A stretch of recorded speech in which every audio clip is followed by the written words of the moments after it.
This is not video from the front line of war-torn Iran. This is Sinton 1 year ago when hell came to that community. The memories of that day are burned into the consciousness of the victims. Scars remain, but Sinton has risen out of the ashes. Tonight, a story of tragedy and triumph. KRIS 6 News in your neighborhood starts right now.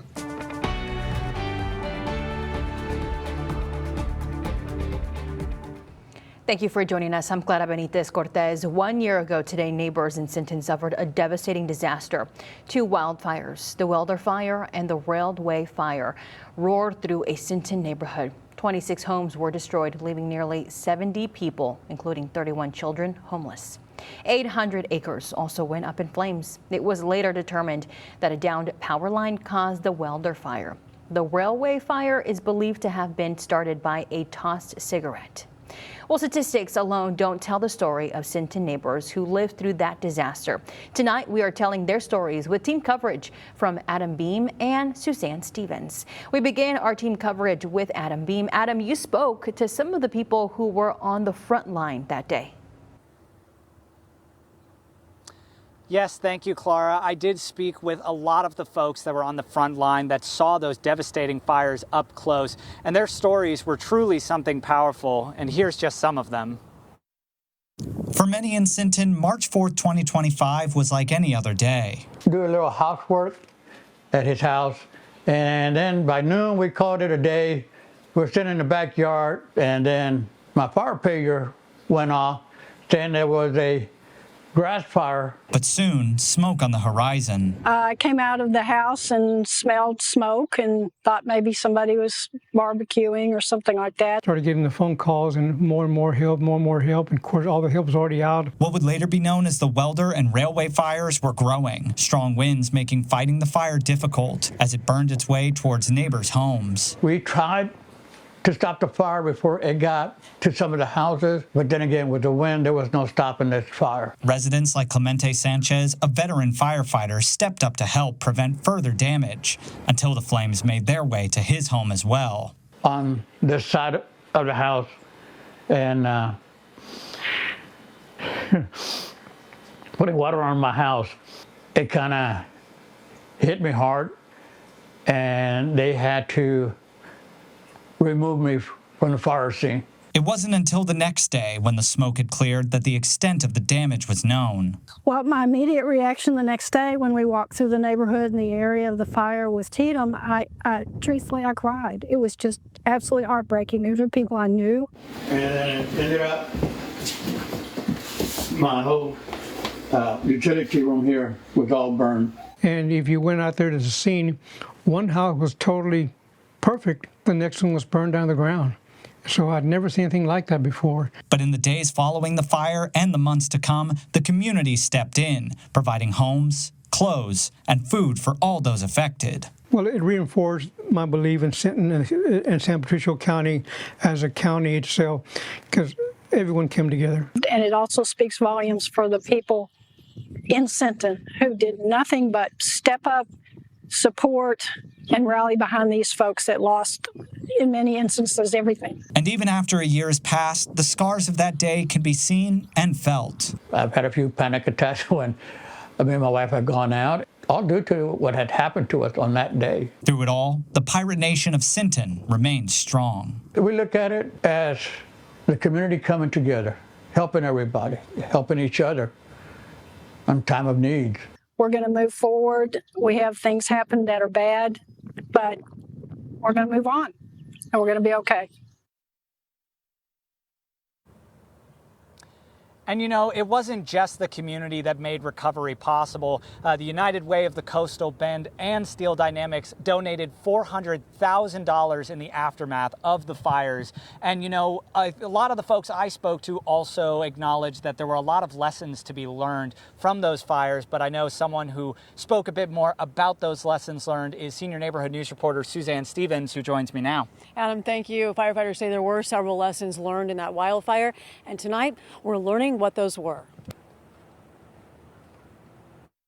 I'm at the place where it looks like 3 homes burned down.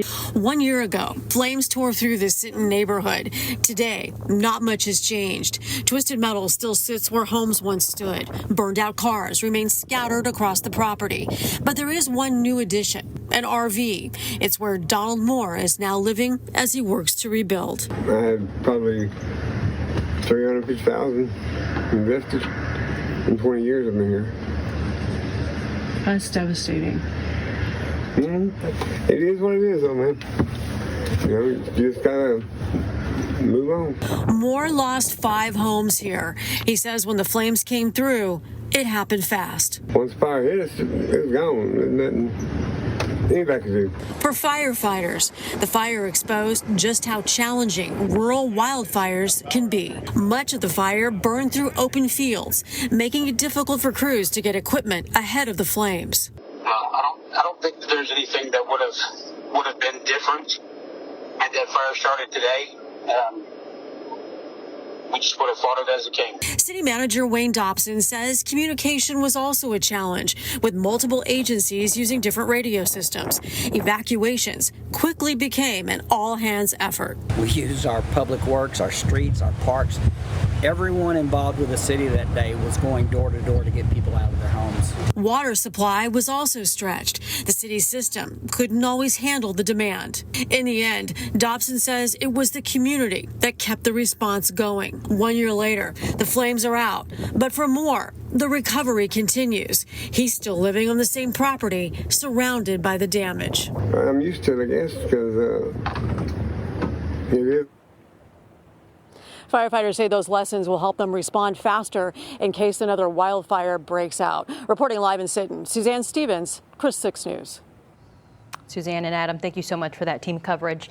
The Texas A&M Forest Service monitors wildfires throughout the year. Last year, there were 12 fires that burned more than 1,000 acres, caused significant damage or resulted in casualties. The Welder Complex fire of March 4th was one of those fires. According to the A&M Forest Service, the state's largest wildfires happened between the months of March and May. So far this year, there have been 5 fires considered major. Well, obviously, weather plays a major role in creating conditions for dangerous wildfires. Chief Meteorologist Stephanie Lauber joins us and gives us a behind-the-scene look and the science behind it. Clara, there's a lot that goes into the difference between today and this day a year ago. So generally we look for 3 main fire ingredients. We look for drought conditions, crunchy grass being a key factor, very strong winds. And we have both of those things happening today in Sinton and pretty much all of our coastal bend neighborhoods. So how does this compare to this day last year versus now?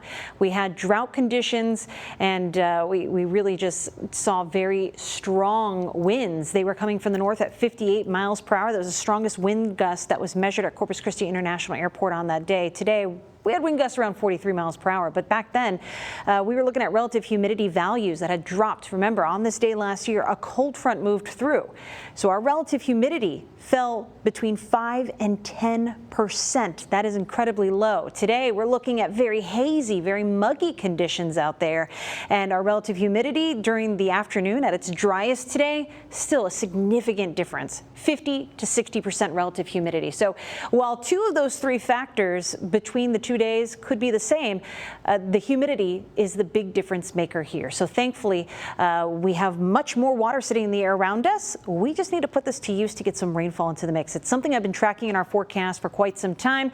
We are still in a rainfall deficit. I'll tell you how we may get a little more progress with that coming up.